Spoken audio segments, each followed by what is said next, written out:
This is for Chapter 3, Section 3 on direct variation. So we're going to learn how to write and solve these equations and compare them with using other equations or graphs. So with direct variation, what this is a linear relationship when the ratio of y to x is constant. And we say that y varies directly with x. So when we look at this, the equation that we're going to use is y equals mx. So, and as you can see from the graph, when we see these lines with direct variation, they are crossing through the origin. So looking at our first one, the amount of money Robin earns while babysitting, they tell us varies directly with the time as shown on the graph. So we want to figure out the amount that she earns per hour. So what we want to do to find this direct variation is we're just really finding the unit rate, that constant of variation. So what we could do is we could use a couple different points from our line. So they use 2:15, 3, 22.5, and 4 and 30. And what we can do is find that unit rate. So what we're going to do is take that amount earned, or our y's, right? Because looking at our amount earned are our y values, over our time, or our x values. And we're just going to simply divide it. So in this case, they did 15 divided by 2, 22.5 divided by 3, and 30 divided by 4. And we can see that they all reduce down to the same. So when we look at this unit rate, we can say that Robin is earning $7.50 for each hour she babysits. So let's look at another job. Serena wants to determine the amount of pay per hour. So here we have a couple values. We have 440 as a point, 880 as a point, and 1,220 as a point. So again, using these, what we can do is we can find that unit rate by putting our y's over our x's and reducing them down to see if we get the same. So we notice as we reduce these, we all get the same rate of 10 over 1, which we can see is $10 per hour. Another way we can use direct variation is just simply looking at an equation. So a cyclist can ride 3 miles in 0.25 hours. And assuming that the distance biked in miles y varies directly with the time in hours x, we have an equation, y equals 12x. So what we could do to graph this is when we're looking at our equation, this y equals 12x, our m, remember, represents the slope. So specifically in this equation, my slope, or my m, is this 12. So what we could do using this equation, we could plug in different x values or hours to see how many miles he would have traveled to be able to graph them. So we can see from the table they picked 0 hours, 1 hour, and 2 hours. And once plugged into my equation for x and simplified, we can see how many hours he would have traveled. Using that, we could then plot it on a graph.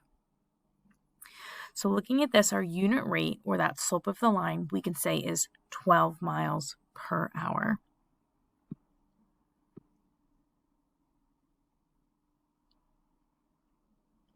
So when we're looking at this next one, some types of bamboo can grow 7 inches in 3.5 hours. And assuming that this height varies directly with the time, this situation can be represented by y equals 2x. We could graph this equation to see how fast the bamboo is growing per hour. Well, what we could do is similar to our last one, we could create a table, and using our equation, y equals 2x, we could plug in different amount of time to see how many inches would be growing. And what we would find is 2 inches per hour, which again comes back to this m in my equation.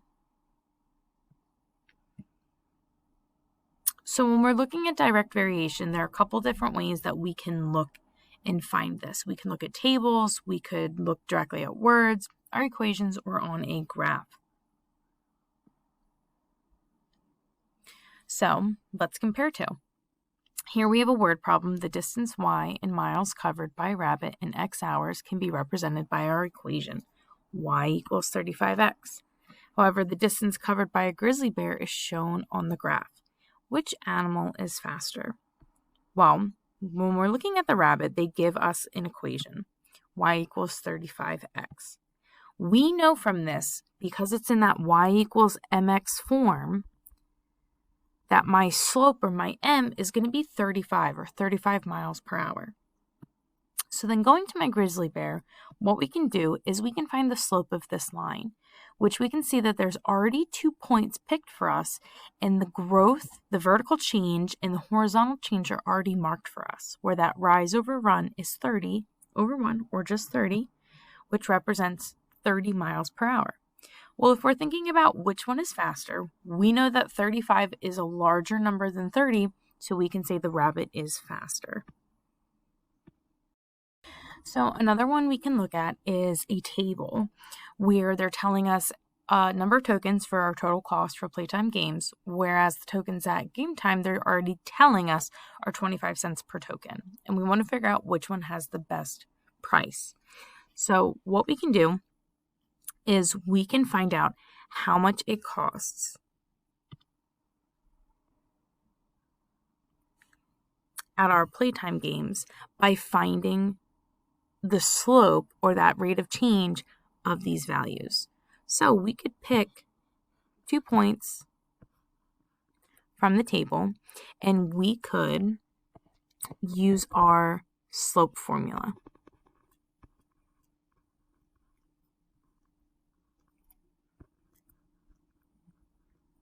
So remember, we have our x1, y1, x2, y2.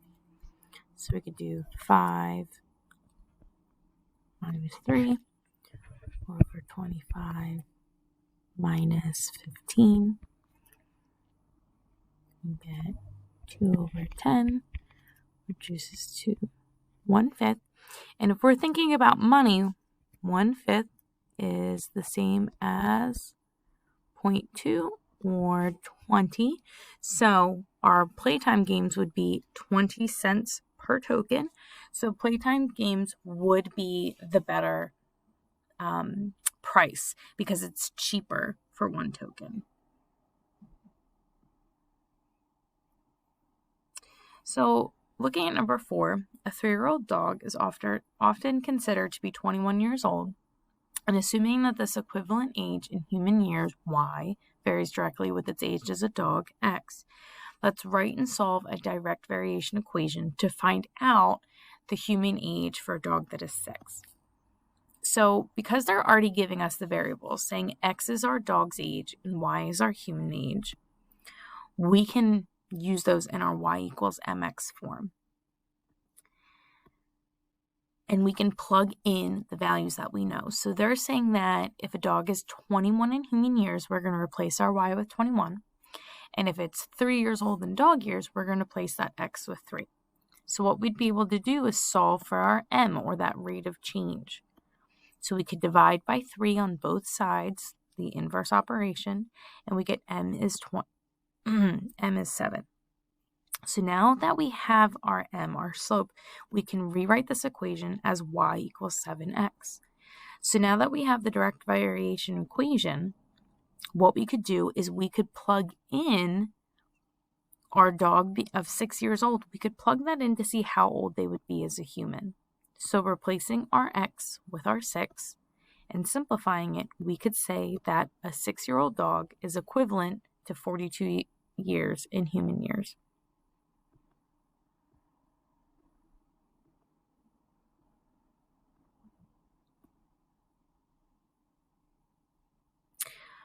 So our next equation or example says at a certain store, 4 cans of soup cost $5. Assume that the total cost is directly proportional to the number of cans purchased.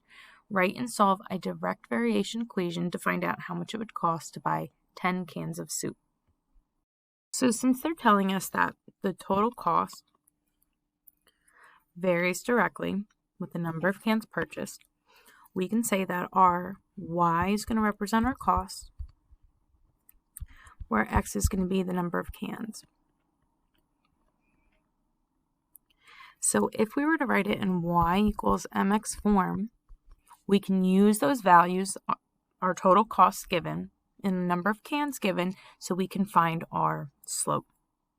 So they told us for 4 cans, it would cost $5. So what we could do is divide by 4 on each side, and we'd get 125 equals our M, which we can see here that they rewrote it in our direct variation form by replacing my M with that 125. And then what we could do to find out how much it would cost for 10 cans, using this equation, we could plug 10 in for X, and when we simplify, you can see we get $12.50 for our answer.